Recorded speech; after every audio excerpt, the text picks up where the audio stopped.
This is the Shoemaker Films Podcast. Welcome to the first episode of the Shoemaker Films Podcast in 2025.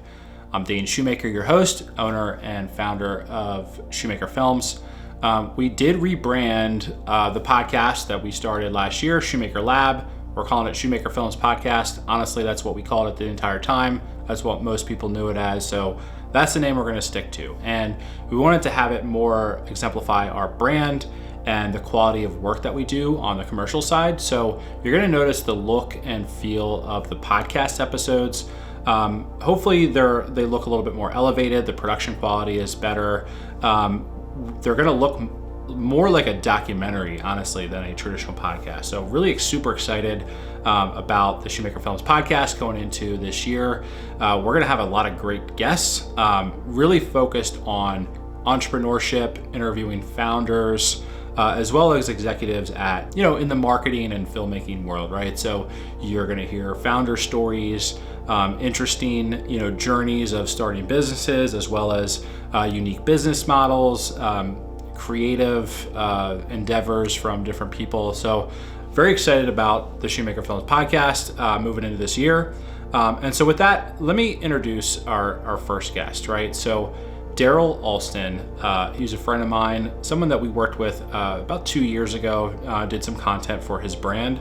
He's the owner and founder of Bungee and Bungee USA. He's a Philly-based designer and entrepreneur. He actually founded his businesses while he was incarcerated. His journey from being incarcerated to founding his businesses is an absolutely incredible story. Really excited about this conversation.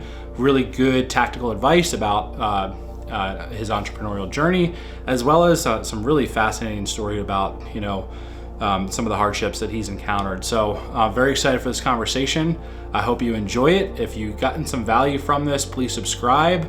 If you have any questions for us, you can reach out to shoemakerfilms.com or drop a comment below. So hope you enjoy. Thank you. Welcome to the Shoemaker Films Podcast. I'm joined here with CEO and founder of Bungee USA, Darrell Alston.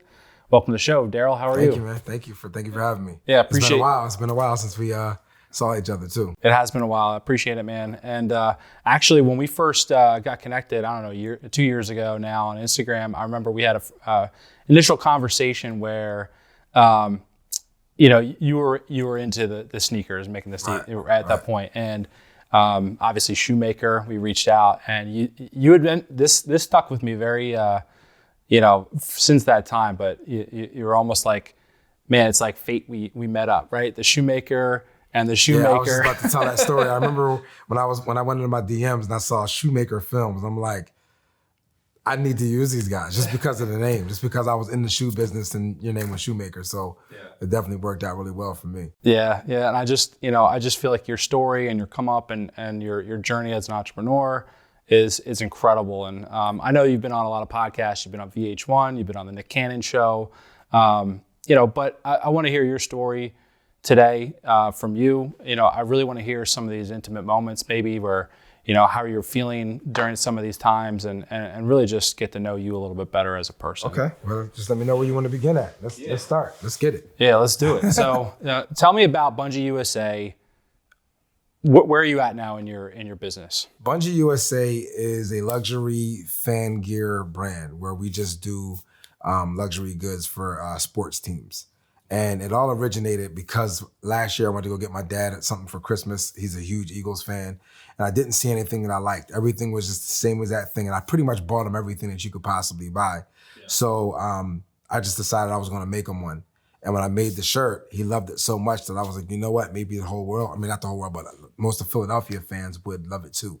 Yeah. So I ended up creating it. And we launched it December 1st last year, and it totally blew up for us. Yeah. And that's when I knew that we had a business here. Yeah, it's awesome. You see, you've done some of the Philadelphia Eagles stuff, some Philly stuff. It's awesome. I can see that, traditionally, and I'm not a big sports fan guy.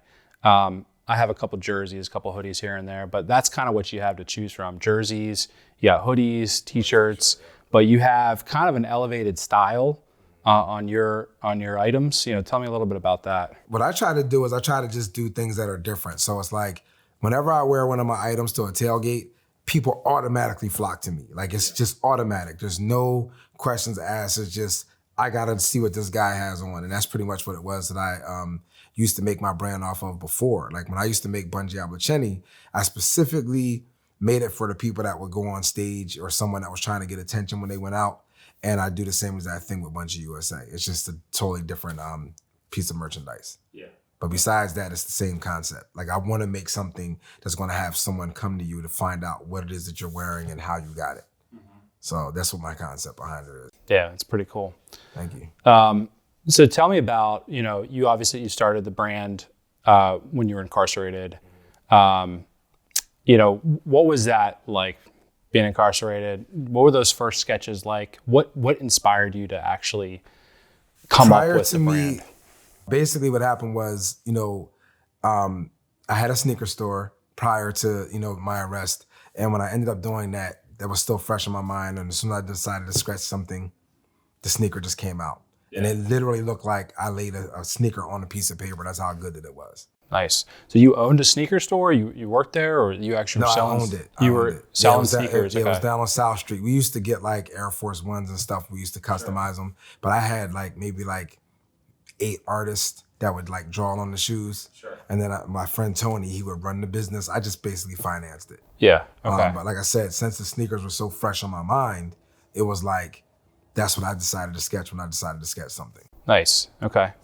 Yeah. So you already had that experience with kind of customizing some of those things. But it's funny because I didn't really have any experience. I just saw it. I was always around it. Yeah. I never customized anything at all. Yeah. Did you always have an artistic flair to I was a rap artist. You're a rap artist, so right? I could say that I was very artistic when it came time for that. I used to make music. I used to make the beats. I used to rap. So that's where my whole concept for Bungee came from, because when I would walk out on stage, I wanted to walk out on stage with something no one ever saw before. Or if they did see it, it was something that was just so far left that you would be like, where'd he get that? How did he style that? What made him wear that? So I wanted to do stuff like that. And it was a good thing because it allowed me to be creative, but it was also a bad thing because the normal person doesn't want that. They don't want that. Okay. You know what I mean? A normal person wants to just get something that's very laid back. I just want to be able to go to this little, bar, restaurant, or a meeting or whatever. They don't really want that outlandish stuff. Yeah. So at certain points in my career in Bungee, I had to kind of tone it down. And then when I started to tone it down, that's when I started to get deals with Neiman Marcus and stuff like that. Right. So it all ended up working out, but I still always have those outlandish pieces. Yeah. So well, I got a pair of these.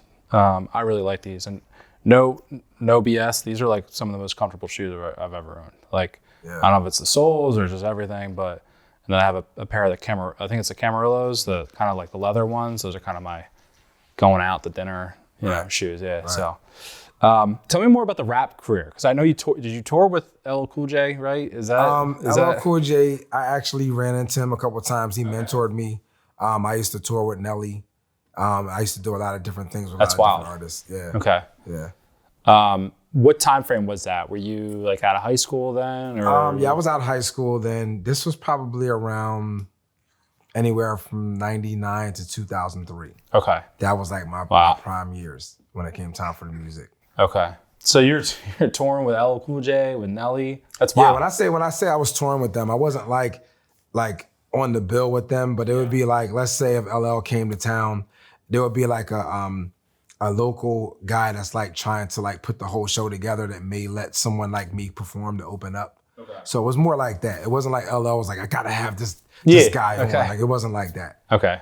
But I usually say stuff like that because I did get a chance to enjoy a few shows with him, and then he definitely mentored me on a couple of different things. Yeah. So it was a good relationship. That's pretty cool. Right. And you at that point you were you were kind of getting into sneakers a little bit there, and when you go out. I've been into sneakers my whole life. When it came time for me being a kid, I remember when I used to wear sneakers at 8, 9 years old. As soon as I got home, I would put the toothbrush on them, put the the spray on them and try to clean them. I just always loved my shoes. Yeah. So I feel like I've been into sneakers pretty much as long as I can remember. It's awesome. So. Yeah. And then you got into the drug game a little bit. Was that from extension of being in the rap world a little bit, or just kind of opportunistic? Or I think it was just opportunities that were there to help me make money. Yeah. I don't want to blame it on the rap music, but I can say that I was influenced after I was already in it from music, because a lot of the artists were talking about it at that time. So it did influence me to want to get more. But at the same time, it was like I was brought up in a household that had few people or few family members that was involved with drug use. Okay. So I saw it. You know what I mean? I saw what was going on, and they were the introduction to the streets for me. Like, you know, once I actually got involved, they showed me who I can deal with and stuff like that. So it was a deep situation. And at the time, being as though it was around me and I was around it so much, it didn't seem like it was illegal until after I got caught up. Yeah. You know what I mean? Like in my mind, I'm like, this person wants, you know, weed, or this person wants coke. I can just run down to Philly, get it, and just double the charge. Yeah. You know what I mean? Like it wasn't really that big of a deal to me at the time. Yeah. And then after I started to do that so much, I started to build a clientele where me just doubling my money, it got way deeper than that. You know what I mean? So then I started buying weight, and then I started doing all these different things, and that's when I started to get in a little bit of trouble. Okay. So. Yeah, and you grew up out in Paoli area? Yeah. Okay. Right near King of Prussia Mall. Yeah. Nice. So you got caught, you know, and then you went to, how long were you in jail? I went to jail 3 different times. The first time I was in jail for a year. The second time I was in for 3 years, and the third time I was in for 7.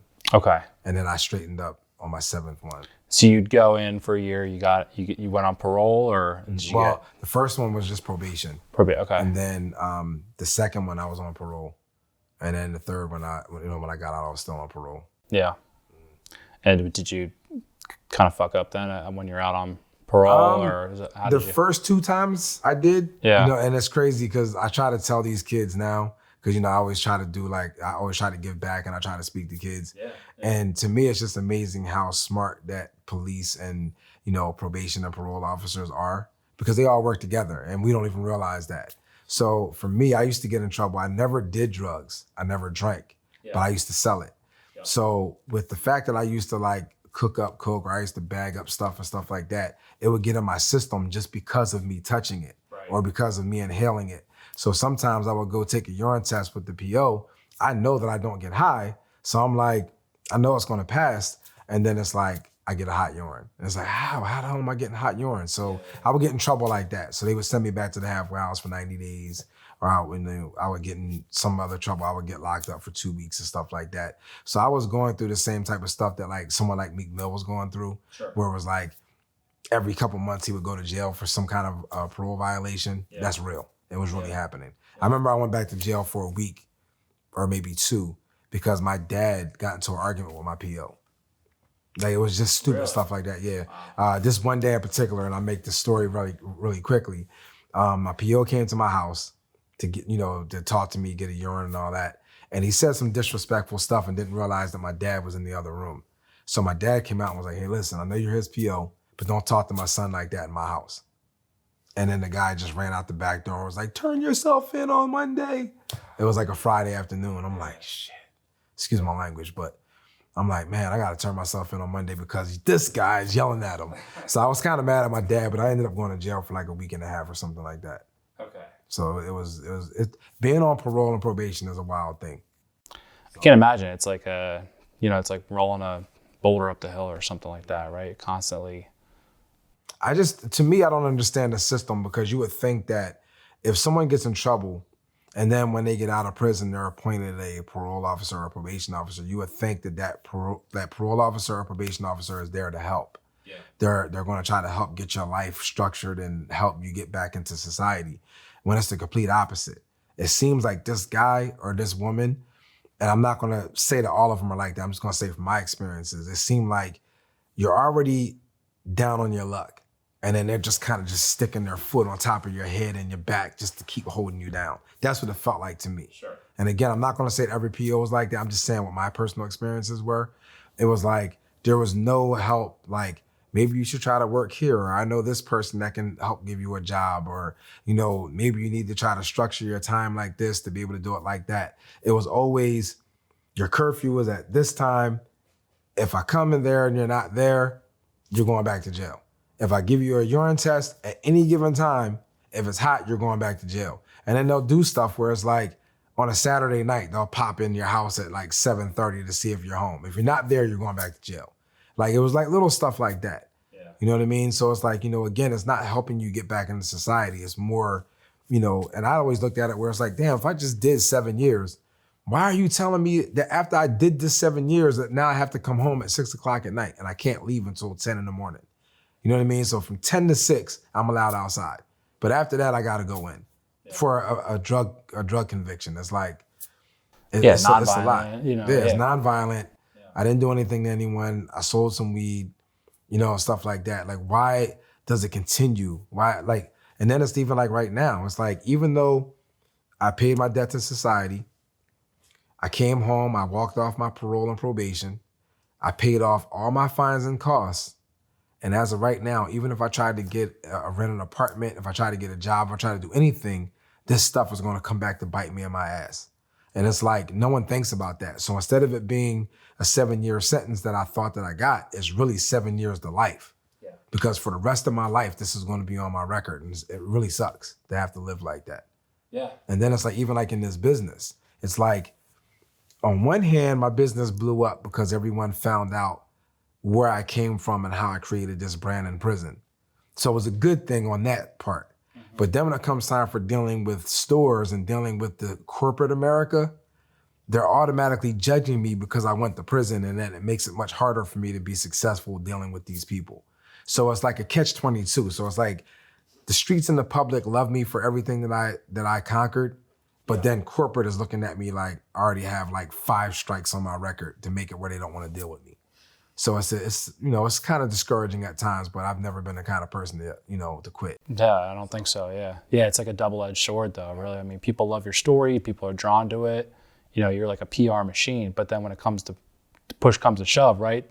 Get me in your store. They're like, I remember we did, I know I may be saying too much, but I'm gonna give you a little bit more information on Shoemaker Films, right? I remember we did the Foot Locker launch. We launched at King of Prussia Mall, Foot Locker, and we had this big immaculate launch that was going to take place. It was going to be 4 hours. We had the radio station Power 99. We had DJ Diamond Cut. She was going to DJ. We were going to do free giveaways. We had this huge thing of what we were going to do with the radio station at Foot Locker.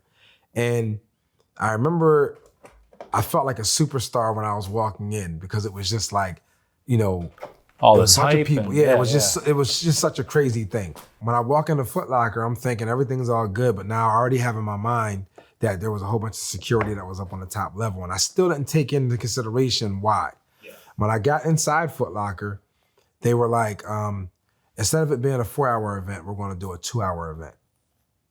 Okay, I'll do that. It was a little bit disheartening, but okay. Yeah. Right after that, they're like, oh, by the way, Power 99 can't be here. Oh, we're not doing this. We're not doing that. And they just started taking away everything that we had planned that day. Like literally when I was walking in, so I automatically assumed this is going to suck. Yeah. You know what I mean? And it was only because of my past. They didn't even see any customers yet because it was still early. Right. And then it was like, once the customers got there, they saw very quickly that there was no drama there. There was no stealing. There was no looting, none of that stuff. It was the complete opposite of what they thought. And we still broke some sales records while we were there. But it's just the fact that we didn't even get a chance to give the people what they wanted. Right. They also made it where it was like, being as though they chopped the 4-hour time block down to 2, they told me literally I had 30 seconds to talk to each customer. So I'm like, so basically when each person walks up to come, greet me and they wanted to get a picture and stuff, I have 30 seconds and they had security there to tell the people to move along after that 30 seconds was up. So for me, I look at it where it's like, would they had done that if I was like this straight and narrow, person that's never been in trouble or a different race or anything like that, would that have been the problem? So it's like, for me, I have plenty of stories like that, where the discrimination exists.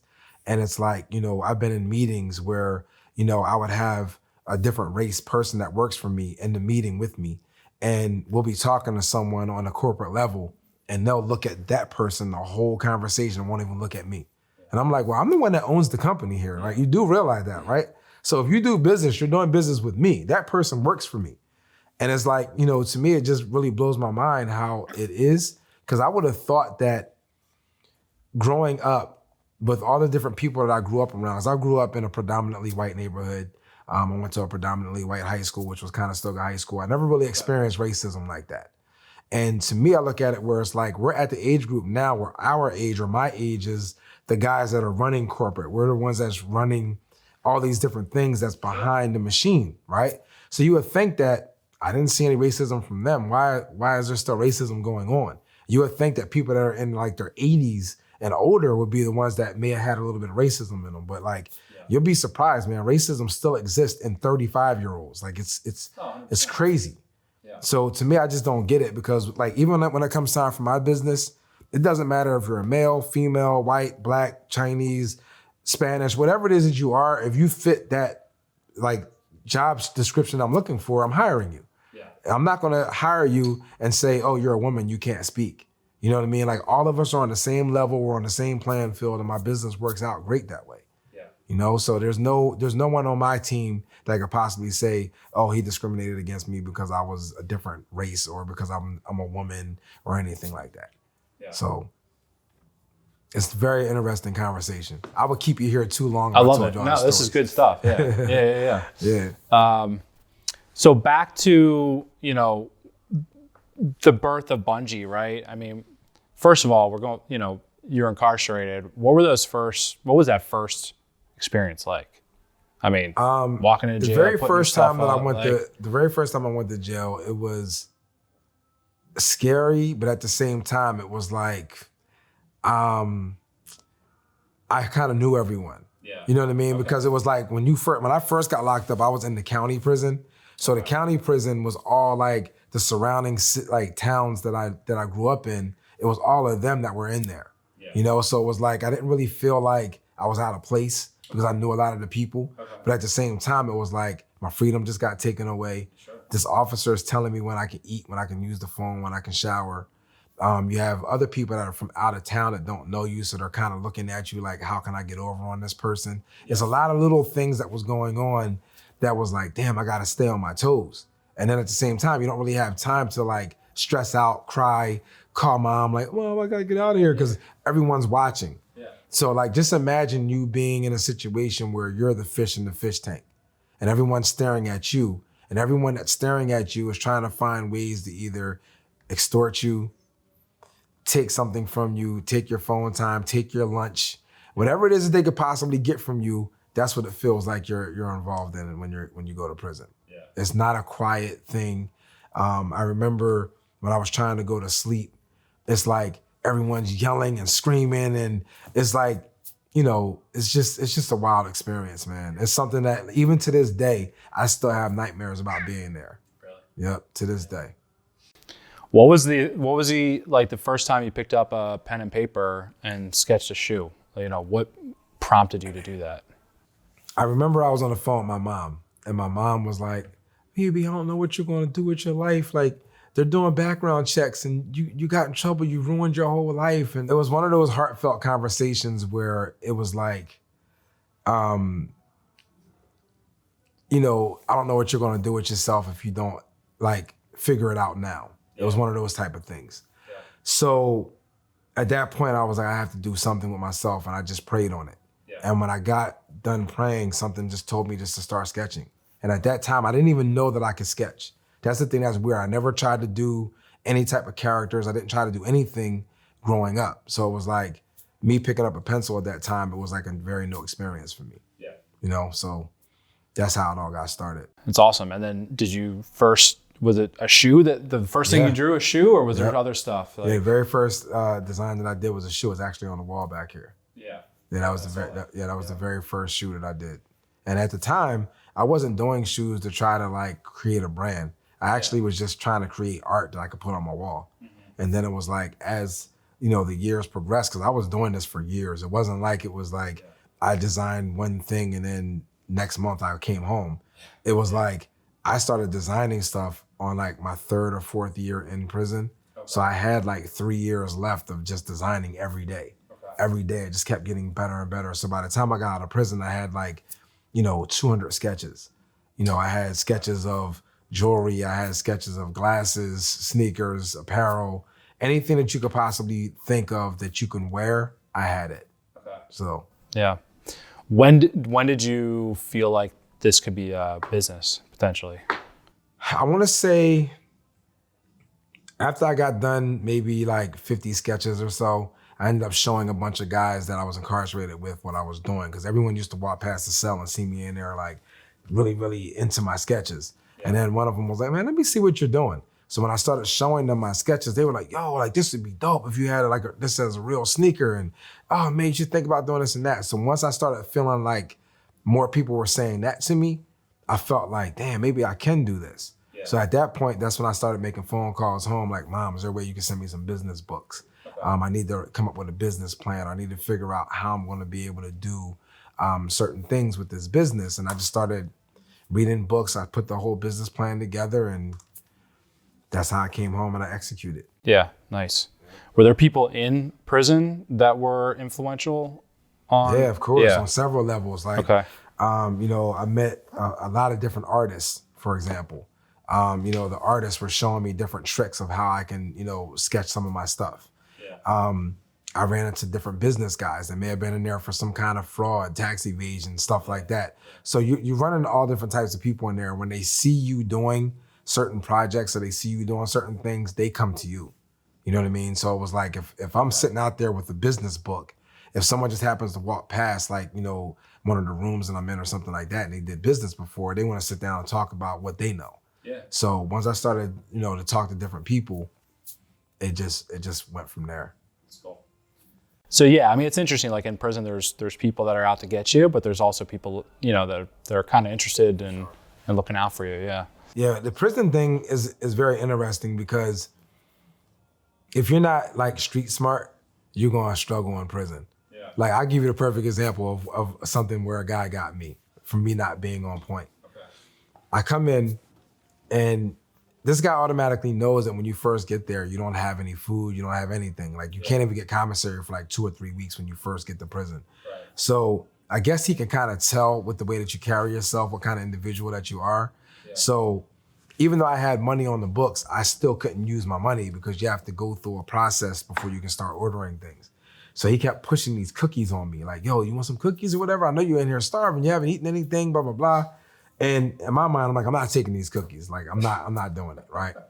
But we became, like walkies. We were friends. Like, I started to become friends with him and a bunch of other people. And he just kept saying, look, man, I know you're starving, man. It's been like, a week and a half, and you haven't really done anything. So if you want these cookies, you can have them. And I'm like, look, if you give them to me, I'll give you 2 back. All right, cool. Like packs, like big packs of cookies. Okay. Long story short, he gives me the pack of cookies. And I want to say about a week and a half later, I give him his 2 pack of cookies back. Everything was good. But now, since he gave me those cookies when he thinks that I needed them the most, it was like every single time he needed something, yo, bro, can you give me this? Bro, can you give me that? Da, da, da, da. And it's like, yo, I don't have that. I don't want to give you this. Man, I looked out for you when I gave you those cookies. Yeah. And it's like he never stopped telling me about these cookies that he gave me. So it's like, if I'd have been able to do it all over again, there's no way that I would have accepted those cookies. I would have starved.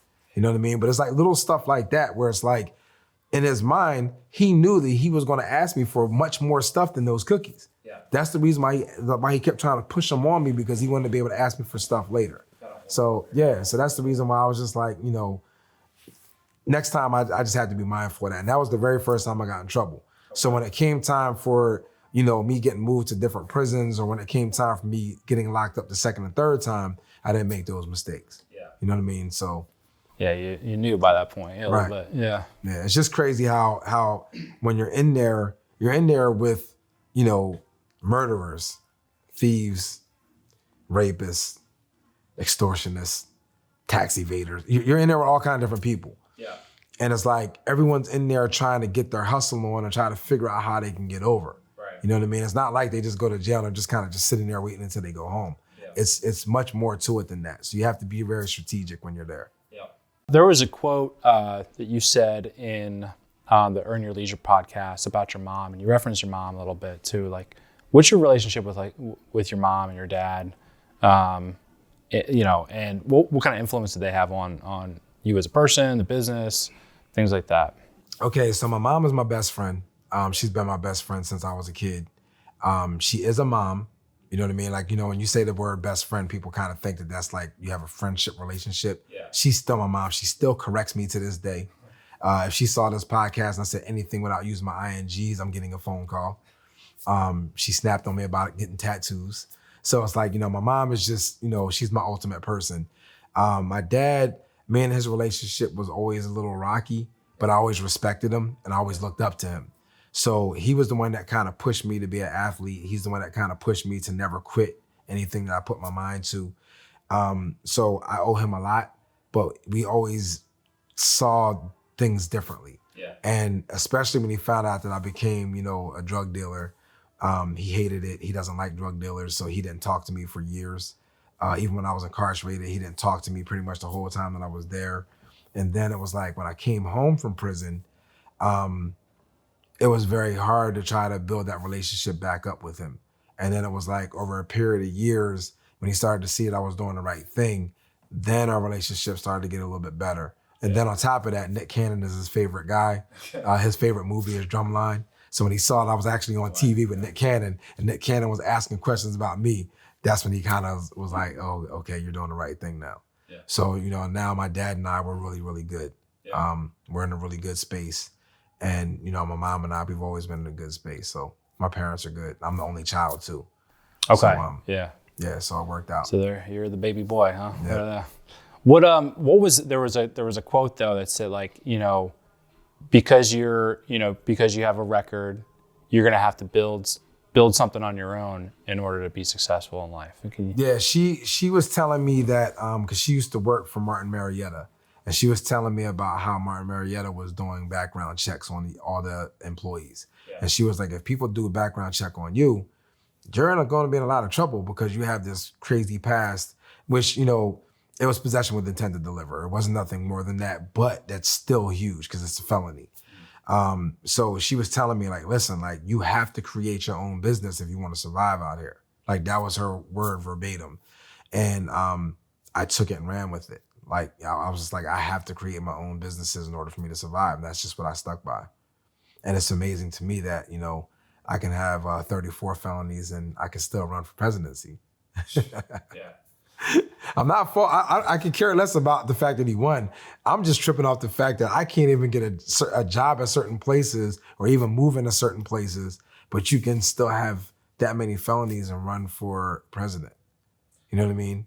So to me, I look at it where it's like, wow, and I don't want to get into a whole. We can. Well, it's up to you. I mean, I don't really care about him being president per se. Yeah. I'm not saying that in a messed up way. I'm just saying in general, with the fact that I'm looking at felonies and I'm looking at opportunities. Yeah. And the opportunities that are given to me are not the same opportunities that are given to him and other people in that lane. You understand what I'm saying?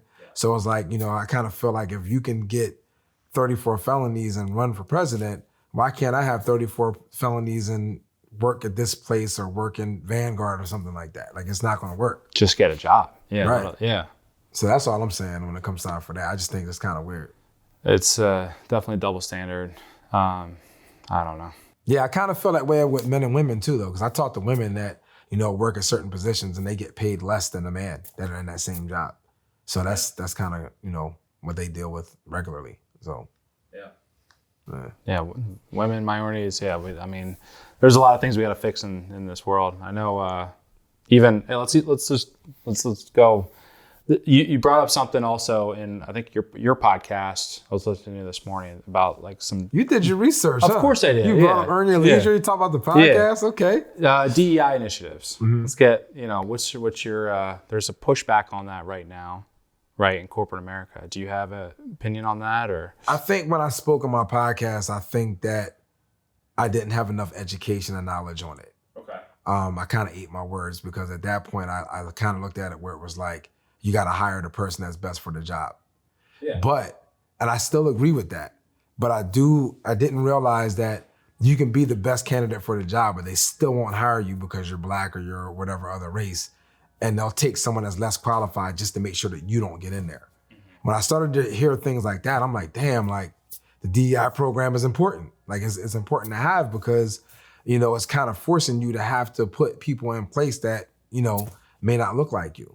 Mm-hmm. My end result being as though I'm used to getting things on my own, I'm kind of looking at like we need to just build our own businesses and not even have to beg people for that because I don't even want to be in a place that I'm not wanted. You know what I mean? So like, although the DEI program helps a lot of people, it's like, do I really want to be in a place that people don't really want me to be?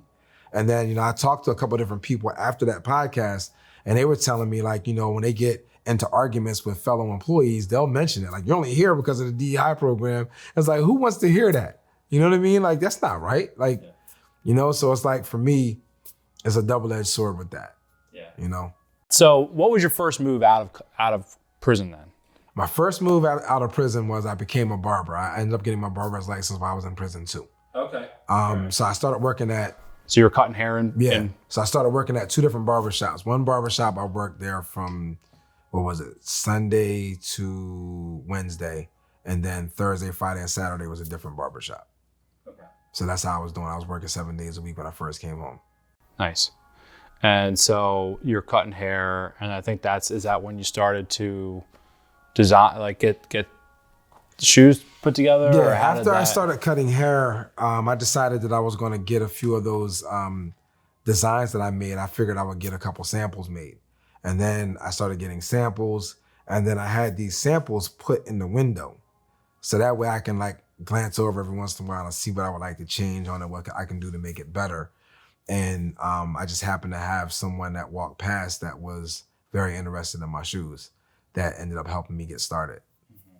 So that's how I got my start. Yeah. And, from there, you sought out manufacturing. I mean, what was that journey like then, actually? Yeah, I remember when I first started, I remember calling New Balance. I called like Saucony's. I called a couple of different places to find out if I can get my merchandise made through them. And they were like, well, we don't do other brands. 'Cause I had no idea. Like, you got to remember, I'm just starting out. I have no idea how to do it. And they were like, we don't do stuff like that. Like, we do New Balance. We don't do New Balance and other brands. So they were like, telling me like, you maybe want to go overseas and try to see what you can get over there. So then I started, doing my research, found a couple of different factories that were willing to do some stuff for me. And then, I had to work it out. I had to figure it out. So every day that I was working in this business, it was a learning experience. So that's how I got started.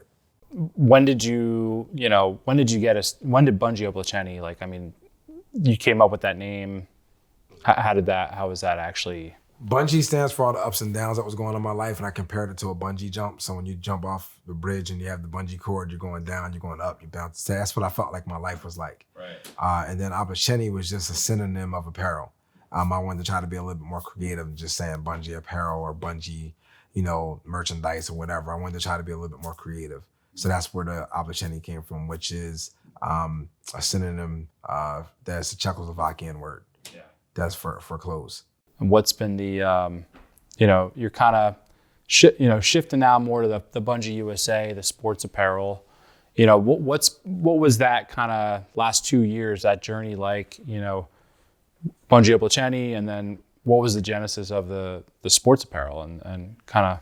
Well, I think that Bungee Obliceni for me was like much more exciting because I was able to do whatever it was that I wanted to do, creative wise.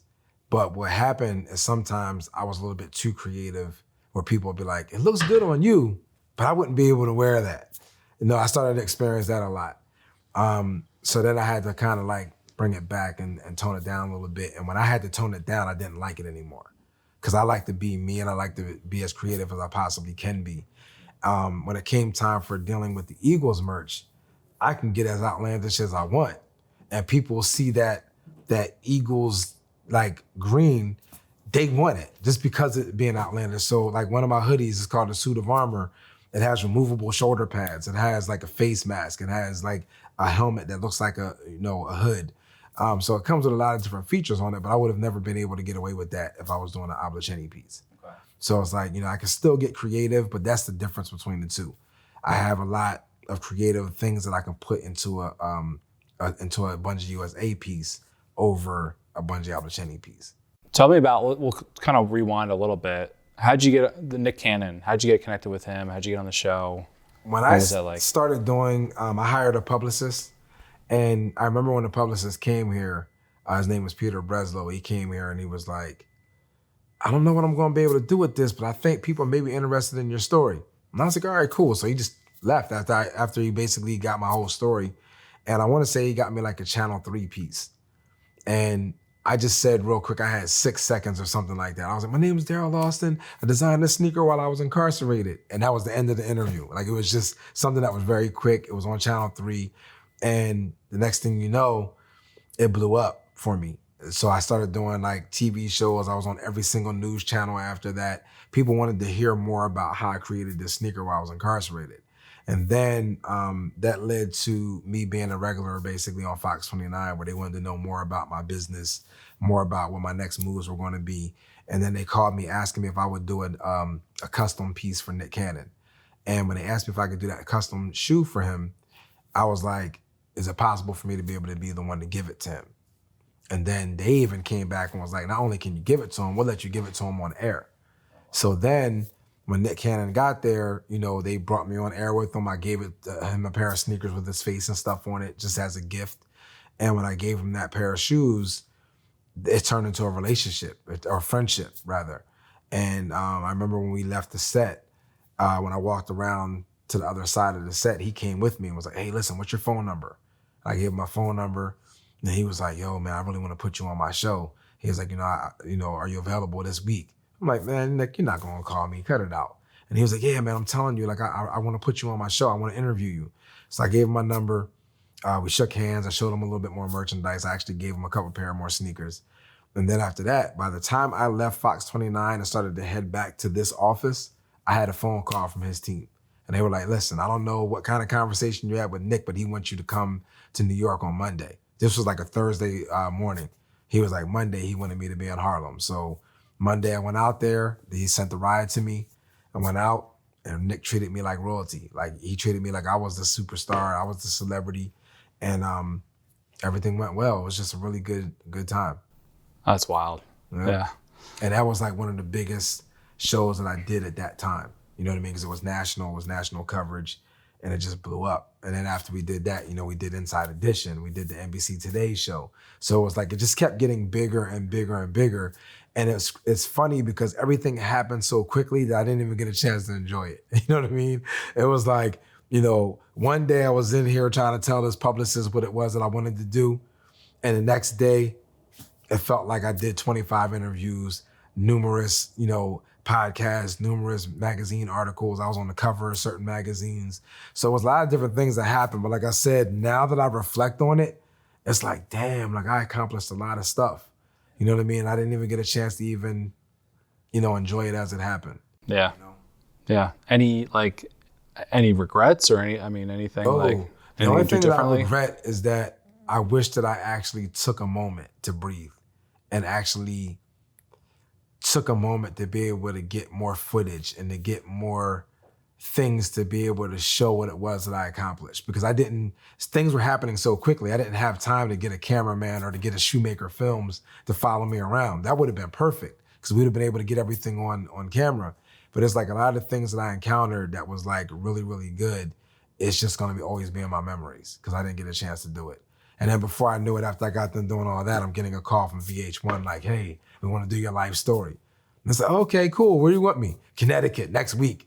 You know what I mean? So it was like, now the next thing you know, I'm in Connecticut filming that. And I didn't even get a chance to even like mentally prepare or enjoy that. It's just everything just happened so quickly that I didn't get a chance to like really do it. So now every once in a while I'll go back and look like, damn, I actually accomplished this. Like I basically went from prison to this, and all this happened because of what I did to land myself in prison. Like it's the weirdest thing. Yeah, the VH1, that was a special that they ran. It was on a show or what? Yeah, it was on a show called My True Crime. Okay. And they told my whole life story from when I was a kid till an adult. Yeah. So you went up there to do the interview and yeah. Nice. Yeah, that VH1 was cool. That's cool. Bernard Hopkins. That's my guy. What's that relationship like? How did you meet? Bernard and I met because I had a pair of boxing sneakers on at the barbershop. And there was a guy named Todd Inman that came in and he was getting a haircut because he had a meeting with Bernard the next day. And he was like, yo, like, are those boxing sneakers? And I was like, yeah, they were influenced by Bernard. And I didn't know that he had a meeting with Bernard the next day. Because when I went to prison, Bernard actually was in the same 2 prisons that I went to. He went to Graterford and he was at SCI Dallas. So I kind of was inspired by it because Bernard used to be, they had a mural in the gym of him, a big mural. So I started designing boxing sneakers because I saw that mural. So when I told him about the story, he was like, yo, I'm meeting him tomorrow. I'm gonna call him, I'm gonna see if you can come. So he ended up calling him and Bernard was like, yeah, you can bring him. And then that next day, I went to meet him and we were friends ever since. That's wild. Has he been kind of a mentor to you, or what's that? Yeah, of course. Yeah, he's been a mentor. He did volunteer to invest before, but we kind of, I kind of felt like, this guy is my friend, man. I don't even want anything from him. I'd rather just be friends and continue to do that rather than do business. Yeah. You know what I mean? Yep. So, do you have any other mentors? Yeah, I have a few mentors. The very first guy that did the very first investment, his name was Ernest Judd. He's a mentor. Bernard's a mentor. I have a guy named Rob Purvey. He's a mentor. Rob Purvey's a guy where he worked in the sneaker industry for over 30 years, helped relaunch Vans. He worked for Adidas. Did some stuff. He helped Allen Iverson with his first shoe. He did Kobe Bryant's first shoe. So I have people like that in my corner that really help me out. Nice. Is there is there someone's career that you want to kind of emulate? Like, I don't know. I'm just thinking about like a mogul or. I have the answer for that. There's a guy named Seth Berger. I don't know if you ever heard of him. Seth Berger is one of the original guys that created And One. He's I'm chasing after him. Okay. He actually mentored me for a little bit as well too. I've had conversations with him, but I was actually motivated by him because I remember as a kid, I don't remember him specifically, but I remember when And One first started the sneaker company and they came out to us on the basketball court like, hey, you guys want to wear these shoes? And I remember them starting out and then watching them on ESPN where they had their own ESPN special and all that, where they had like their own basketball team and stuff. So for me to watch them start from giving away a free pair of sneakers to the kids in the neighborhood to getting to where they were, I was very motivated by that. And I just want to just get down with him. But like, he's so busy doing what he's doing. He has time to have conversations with me, but he doesn't have time to be able to be with me the way that I would like. You know what I mean? So what advice do you have for, I guess, 2 different groups? So people looking to start a business, young entrepreneurs, people that are interested in entrepreneurship. You've been through your fair share of challenges. What advice would you have for someone like that? My advice is don't be afraid, because a lot of people come up with bright, brilliant ideas and they won't do it because they're afraid that they can't. Or someone to be intimidated because they don't have the money. Like when I first started my sneaker brand, number one, because of the fact that I had a criminal background, because of the fact that I'm Black, because of the fact that, I didn't have a college degree, I thought that I wouldn't be able to do it. And then I was like, you know what? I don't care. I'm going to create it myself. I'll sell the sneakers out the trunk of my car. And that attitude got me to where I am today, because I literally bought sneakers and was selling them outside of the barbershop, out in my trunk. Like, I didn't really care. Like, I was going to start from somewhere. So if I didn't have that motivation, I wouldn't be here right now. So you just got to get out there and you got to hustle. You got to do it. And you can't be afraid to pivot if things aren't working. You know what I mean? So it's like, a lot of people, they get into the business or whatever business that they're in, and when things don't work out the way that they want them to, they just quit and they close down. For me, it was like once sales started to go a little bit left because the economy was starting to get a little rocky and stuff like that, I pivot to something else, and then I pivot to something else, but it's all still in the same realm of what it is that I'm doing. You just got to do different things to make it work. Yeah. So that's what I believe the young entrepreneur needs to hear. So what's next for Darrell? What's next for Bungee? As of right now, I really want to focus on trying to be the next Fanatics. I want to be the next Mitchell and Ness, but I want to put my spin on what a jersey should look like, rather than, it being just a regular football jersey or just a regular t-shirt or hoodie. I want to be able to recreate the dynamic of what sports merchandise should feel like and look like. What do you got to do to get there? What's the? It's just a matter of just getting it out there. You know what I mean? Like, I think that the difference between my brand and you know, these huge places that I'm talking about is I'm out there with the people. I'm out there every day. You know, I'm out there at the tailgates. I'm talking to people. I'm letting people see my new designs. I'll create a sample and I'll walk out there with the sample to get their opinion. And then they'll say, oh my God, I love this. Or they'd be like, I don't know. But like, I get my information from the people because I'm right there in front of them. I'm not just creating something and just throwing it out there. So everything that I released, it was fan approved, everything. So, you know, I remember the very first time that I created the sneakers. I walked out there just to see what it would be like. People loved it and they sold very well. The suit of armor, last year I ended up wearing it out to the tailgate. I didn't even have any. I only had that one shirt. It blew up so much that I was like, I have to do this. Like it's incredible. Like, and the one thing that I love the most about being able to create this merchandise is the amount of love that people give to what it is that I do. Now, the thing that I want to be able to express out of this, I remember there was a time where I would go to an Eagles game, and if the Eagles scored a touchdown, it doesn't matter who you are, white, black, tan, whatever. Everyone in the audience is slapping their hands and, oh man, we did this, we did that. And I remember around the time that Colin Kaepernick took a knee, and I remember how it kind of divided the fans, where you would have one guy with a t-shirt on that says, I stand for the national anthem. And you have, you know, another guy that has a t-shirt that's like basically trying to push the whole thing as far as taking a knee. And I remember that whole cultural divide. And I think that with this merchandise is bringing it back. Because me as a black designer, I'm walking through this tailgate and it doesn't matter if I'm black. All people see is that Eagles merch. And they're all coming back. It doesn't matter if it's man, woman, black, white, whatever race that it is, everyone is all gravitating towards this merchandise, and that's what I like the most. Yeah. You know? Yeah, that's one thing that people can get behind, get unified by: sports, fashion. Yeah. Because the division, like with the politics and religion and stuff like that, people are getting so divided that, you know, it's making it where it's not fun to be an American anymore. You know what I mean? It's like, you know, I really like it if we can just all have unity and not have to worry about such a divisive situation. So, I agree. Yeah. Darrell, really appreciate it, man. No problem. Thanks for coming. Yeah. So where can people find more about you, about your gear? Where can they buy? Well, you can go to bungeeusa.com. That's BUNGEE USA.com. Or if you want to see anything about the other brand, it's bungeebrand.com.